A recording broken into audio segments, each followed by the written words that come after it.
আপনি কি জানেন পাখিকে শুধুমাত্র দানাদার খাবার কিংবা সিড মিক্স খাওয়ালেই তাদের প্রয়োজনীয় সব পুষ্টি পায় না? বিশেষ করে যদি ব্রিডিং সিজনে বা হাঁড়িতে যখন বাচ্চা থাকে তখন পাখিকে দিতে হয় স্পেশাল ডায়েট। আজ আপনাদের দেখাবো এভিয়ারির পাখিদেরকে আমি কিভাবে পুষ্টিকর খাবার তৈরি করে দিই। এখানে সেদ্ধ করা ডিমের সাথে গ্রেট করা গাজর এবং বিটরুট মিশিয়ে নিচ্ছি। গাজর আর বিট যেমন ভিটামিন যোগায় তেমনি খাবারের রঙও করে তুলে আকর্ষণীয়।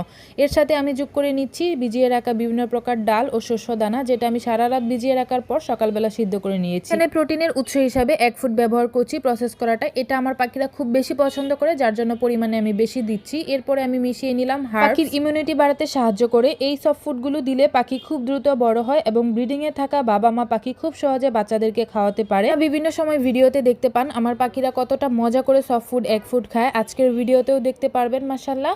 আপনি যদি আপনার পাখির স্বাস্থ্য আর ব্রিডিং রেজাল্ট ভালো পেতে চান, সপ্তাহে অন্তত 3 থেকে 4 দিন এভাবে খাবার দেওয়ার চেষ্টা করবেন। ভিডিওটি ভালো লাগলে শেয়ার করতে ভুলবেন না এবং আপনাদের পাখিদের কি কি খাবার দেন কমেন্ট করে জানাতে পারেন। হ্যাঁ, একই খাবার বা একই রুটিন আমি প্রতিদিন ফলো করি না, আমি এক এক দিন এক একটা দেই। যেমন ধরেন আজকে বাসায় গাজর এবং বিটরুট ছিল, অন্য সময় আমি অন্য সবজি দিয়ে থাকি।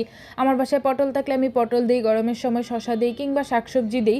শাকের মধ্যে আমি কলমি শাক, তুলসী পাতা, নিম পাতা, সজনে পাতা, যেগুলো আসলে পাখিরা খেতে পারে আমি সব কিছুই ইউজ করে থাকি। আমি পাখিদেরকে সব কিছুতেই ইউজ টু করছি, যার ফলে আমার পাখিরা আলহামদুলিল্লাহ অনেক অনেক হেলদি। আজকের ভিডিওটা এই পর্যন্তই। সবাই ভালো থাকবেন। আসসালামু আলাইকুম।